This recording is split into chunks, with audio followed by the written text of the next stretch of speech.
ஒரே கூட்டம். சனி ஞாயிறு சந்தை இருக்காது பாத்துக்கங்க, அதனால பயங்கரமான கூட்டம். அதான் பொறுமையா இருந்து பார்த்து வாங்கிட்டு வரதுக்கு நேரம் ஆயிடுச்சு. நீங்க இன்னும் தப்பா நினைச்சுக்காதீங்க.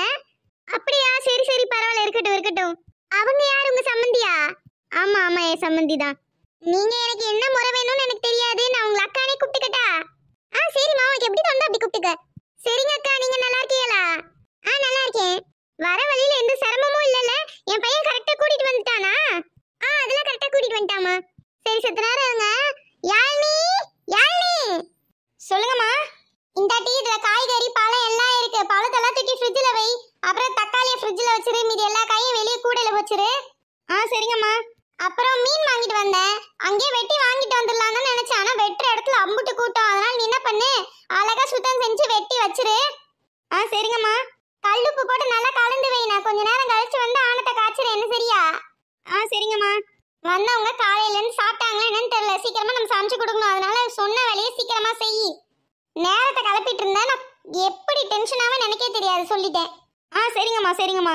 சரி இந்த அப்போ புள்ளைய நல்லா வளர்த்திருக்கீங்க. உங்களை மீறி ஒரு வார்த்தை கூட பேசாம அம்புட்டு அழகா சொல்ற வேலையெல்லாம் செய்யறா.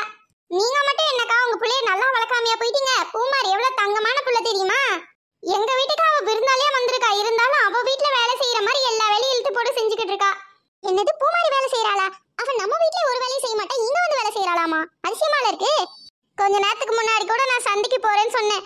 சித்தி நானும் வரேன்னு கூடயே வந்தா. வந்து பழம் எப்படி வாங்குறது, காய் எப்படி வாங்குறதுன்னு என்னைய பார்த்து தெரிஞ்சுக்கிட்டா. நல்ல பிள்ளையா இருக்கா. எனக்கு பூமாரியா அவ்வளவு பிடிச்சு போச்சு. நீங்க பூமாரி இங்க விட்டுட்டு போனா நானே கூட நல்லா பத்திரமா பாத்துக்குவேன். அப்படியா? அப்புறம் என்ன, விட்டுட்டு போயிட வேண்டியதான். எனக்கு தொல்லை மிச்சம். பூமாரி இல்லைன்னா எனக்கு ஓடாது. அது சரி. அக்கா அண்ணங்க அவருக்கு ஏதோ ஒரு மீட்டிங், ரூம்ல உட்காந்து மீட்டிங் அட்டென்ட் பண்ணிட்டு இருக்காருமா. அப்படியா? அண்ணனுக்கு எங்க மேல கோவம் எதுவும் இல்லையே? கோவம் இருந்ததுன்னா அவர் எப்படி ஊருக்கு வந்திருப்பாரு? அந்த கோவம்லாம் எதுவும் இல்ல. சரிங்க மைனி. ஆனா எனக்கு தான் ரொம்ப வருத்தம். அசோக் மேல எவ்வளவு பிரியமா இருந்தேன். ஆனா அசோக் கல்யாணத்துக்கு உங்க வீட்ல இருந்து யாருமே வரலன்னு தான் ரொம்ப வருத்தமா இருந்துச்சு. அந்த கொடுமை ஏன்க்கா கேக்குறீங்க? நாங்க நீங்க தான் எங்க கிட்ட அசோக் கல்யாணத்தை சொல்லலையோன்னு நினைச்சோம். என்னது, நாங்க சொல்லலையா? அசோக் அரவிந்த் கிட்ட சொன்னானே. அது அதுக்கப்புறம் தான் தெரிஞ்சது. சஞ்சய் தான் சொன்னான். அரவிந்த் கிட்ட நாங்க எல்லாரையும் வர சொல்லி சொன்னோம். ஆனா இந்த அரவிந்த் பையன் போனை பிளாக் பண்ணிட்டான்னு. எனக்கே அந்த விஷயம் நேத்து சஞ்சய் சொல்லி தான் தெரியும். அதுக்கப்புறம் நான் ரொம்ப ஃபீல் பண்ணக்கா. நானும் இந்த அரவிந்த் பையன் கிட்ட போய் கேட்கலாம்னு நினைச்சேன். ஆனா எங்க அந்த பையன் வர வர சொல்லு பேச்சே கேட்கறது இல்ல. அடிதடி குத்து சண்டை எப்ப பார்த்தாலும் அப்படியே சுத்திக்கிட்டு இருக்கான். அவன்கிட்ட மனுஷன் ஒரு வார்த்தை பேசவே முடியாது. அவங்க அப்பா போனதுல இருந்து அவன் ரொம்ப அப்படியே மிருகமா மாறிட்டான். யார்கிட்டயும் ஒழுங்கா பேசுறது இல்ல, யார்கிட்டயும் மூஞ்சி கொடுத்து பேசுறது இல்ல. அவனுக்கு என்ன தோணுதோ அதை தான் செஞ்சுக்கிட்டு இருக்கான். சரி, நம்மளால என்ன பண்ண முடியும்? நானும் அப்படியே விட்டுட்டேன். ஏன்னா நம்ம ஏதாவது ஒண்ணு சொல்ல போய் அந்த பையன் ஏதாவது பண்ணிக்கிட்டு, எனக்கு இருக்கிறதே ஒரே ஒருத்தன் அவன் தான். அதுவும் இந்த வீட்டுக்கு ஆம்பளை தொண்டை அவன் ஒருத்தன் தான் இருக்கான். அதனாலதான் என்ன பண்றது, நானும் அவனை எதுவுமே கண்டுக்காம அப்படியே விட்டுட்டேன். அதுவும் சரிதான். நம்ம ஏதாவது இந்த காலத்து பிள்ளைகளை சொல்ல போய் அவங்களுக்கு அது மண்டை மேல ஏறி எதுக்கு வம்பு. அதுக்குதான் மைனி எதுவுமே நான் அவன்கிட்ட பேசிக்கிறதே இல்ல. எது சொன்னாலும் அப்படியே லபா லிபான்னு கத்துவான். சரி விடு, எப்படியும் அவனுக்கு கல்யாணம் ஆயிடுச்சுன்னா எல்லாம் சரியா வந்துருவான். பொண்ணு எதுவும் பார்த்து வச்சிருக்கியா? இந்த பயலுக்கா? இந்த பயலுக்கு நம்ம ஊர்ல எவனுமே பொண்ணு கொடுக்க மாட்டான். இவனோட லட்சணம் தான் ஊருக்காரங்க எல்லாருக்குமே தெரியுமே. வேற ஏதாவது ஊர்ல தான் பொண்ணு பார்க்கணும். என்ன நீ இன்னும் பொண்ணு பார்க்காம இருக்க? அவனுக்கு அடுத்து யாழினி வேற இருக்கா. யாழினியே கல்யாணம் பண்ணி கொடுக்கணும். சீக்கிரம் ஏதாவது பொண்ணை பார்த்து கல்யாணம் பண்ணி வைக்க வேண்டியதானே? நானும் அப்படிதான் நினைச்சேன். ஆனா கல்யாண பேச்சு அப்படின்னாவே என் அப்பா பொண்ணை வச்சுக்கிட்டு பையனுக்கு கல்யாணம் பண்ணக்கூடாது, முதல்ல யாழினிக்கு கல்யாணம் முடிச்சதுக்கு அப்புறம் அரவிந்துக்கு கல்யாணம் பத்தி யோசிக்கலாம் அப்படிங்கிறாரு. அவர் சொல்றதும் கரெக்ட் தானே. தங்கச்சியை வச்சுக்கிட்டு அண்ணனுக்கு கல்யாணம் பண்ண முடியுமா? அதனாலதான் பொறுமையா இருக்கேன். யாழினி பார்க்க சின்ன பிள்ளை மாதிரி தான் இருக்கா. அவளுக்கு என்ன கல்யாணம்? முதல்ல உன் பையனுக்கு பண்ணி வைங்க. அவள சின்ன பிள்ளை, அவளுக்கு 22 வயசு ஆயிடுச்சு. மாப்பிள்ள தான் தேடிக்கிட்டு இருக்கேன் அவளுக்கு. ஆனா ஒன்னும் வரன் அமைய மாட்டேங்குது. அதெல்லாம் ஒன்னும் ஃபீல் பண்ணாத, வரன்லாம் நல்லா அமையும். சரிங்க மைனி, உங்களுக்கு தெரிஞ்ச ஏதாவது பையன் இருந்தா சொல்லுங்க. சரி சொல்றேன். அடடே பூமாரி செல்லம், தாவணியில செம அழகா இருக்கடா. தேங்க் யூ அத்தை. இது என்ன என்னைக்கு வராத திருநாளாவுல இருக்கு. என்னடி அதிசயமா தாவணியில கட்டிருக்க? ஏமா Dress எல்லாம் நீ தானே எடுத்து வந்த. எனக்கு போட்டுக்க வர Dress இல்ல. அதனால தான் யாழினி கிட்ட Dress ஏதாவது கேட்டேன். அவ என்கிட்ட தாவணி மட்டும் தான் இருக்குன்னு சொன்னா. சரி கூடனே யூடியூப் பார்த்து கட்டிக்கிட்டேன். நல்லா இருக்கா? பரவாயில்லையே. ஊருக்கு வந்த முதல் நாளே பல விதமா மாறிட்டியே பூமாரி. அதிசயமாவில இருக்கு. போது நிறுத்து. சரி இங்க நின்னு வெட்டி கதை பேசாம யாழினி பிள்ளை உள்ள மீன் உரிச்சுக்கிட்டு இருக்காளா, நீ போய் ஊரி. ஆனா எனக்கு தான் மீன் உரிக்கவே தெரியாது. அதனால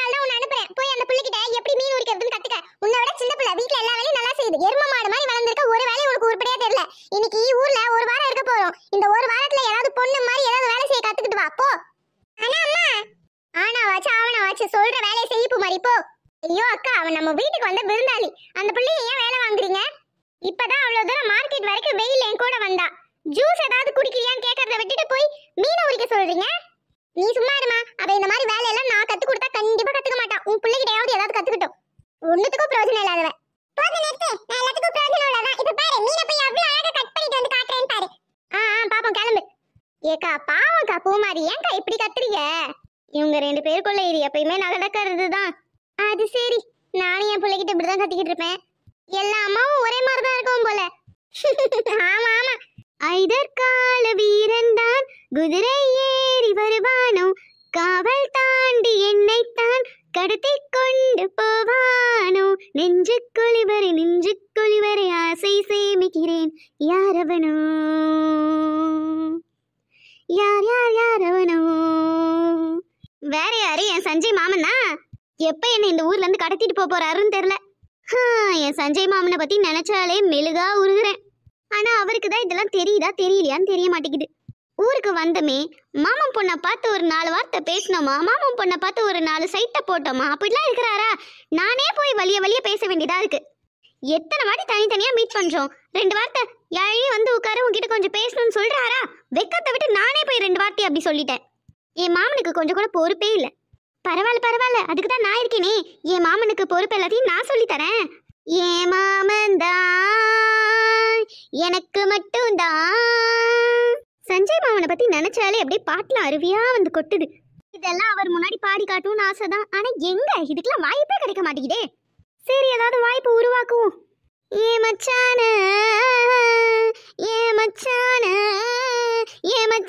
பாத்தீங்களா? ஓ இந்த ஊருக்குள்ளே. ஓ ஏ மச்சான பாத்தீங்களா?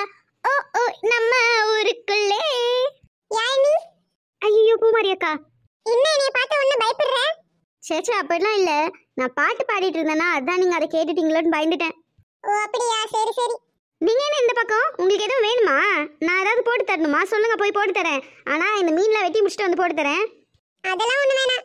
அப்புறம் வேற என்ன வேணும்? அம்மா நீ கூப்பிட்டாங்களா என்ன? அதெல்லாம் ஒண்ணும் இல்ல. அப்புறம் ஏன்க்கா இங்க வந்து நின்னுட்டு இருக்கீங்க?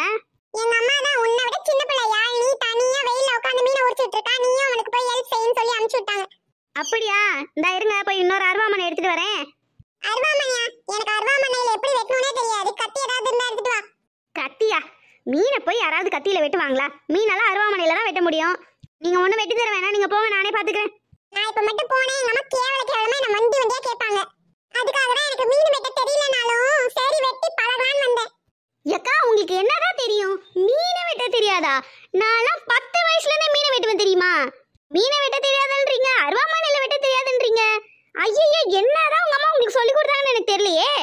உங்களுக்கு என்னதாக்கா அப்படி தெரியும்? காலையில இருந்து எதுக்கு எடுத்தாலும் எனக்கு இது செய்ய தெரியாது, எதுக்கு எடுத்தாலும் எனக்கு அதை பண்ண தெரியாதுன்னு சொல்லிட்டு இருக்கீங்க.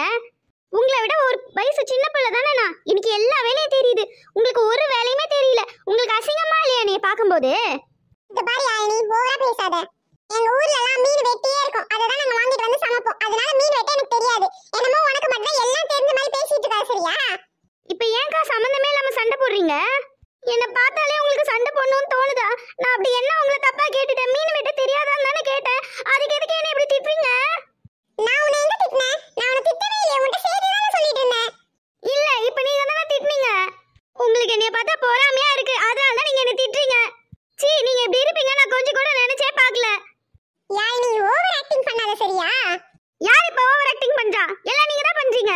ஐயோ யாய், நீ கத்தி பேசாத. எங்க அம்மா மட்டும் இப்ப உள்ள இருந்து வந்தாங்கன்னா ஏன் இந்த பொண்ணு அழுக வச்சு நீ நேரா அசிங்கமா திட்டுவாங்க. வேர்க்கவே காலையில இருந்து எல்லார்கிட்ட திட்டு வாங்கி எனக்கு மென்டல் டார்ச்சரா இருக்கு. எல்லாத்தையும் நீங்க பண்ணிட்டு என்னைய மட்டும் சொல்லுங்க.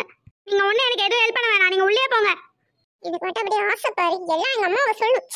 இன்னைக்கு யார் மூஞ்சிலாம் முழிச்சனோ கருமம். எப்படி பச்சையா நடிக்கிறா? இவனா காலையில இருந்து என்னைய அசிங்கப்படுத்திட்டு இருந்தா, என்னமோ இவள நான் திட்டுன மாதிரி ஓவர் ஆக்ட் பண்ணிட்டு இருக்கா. நடிப்பு. ஒன்னா நம்பர் நாடகக்காரி.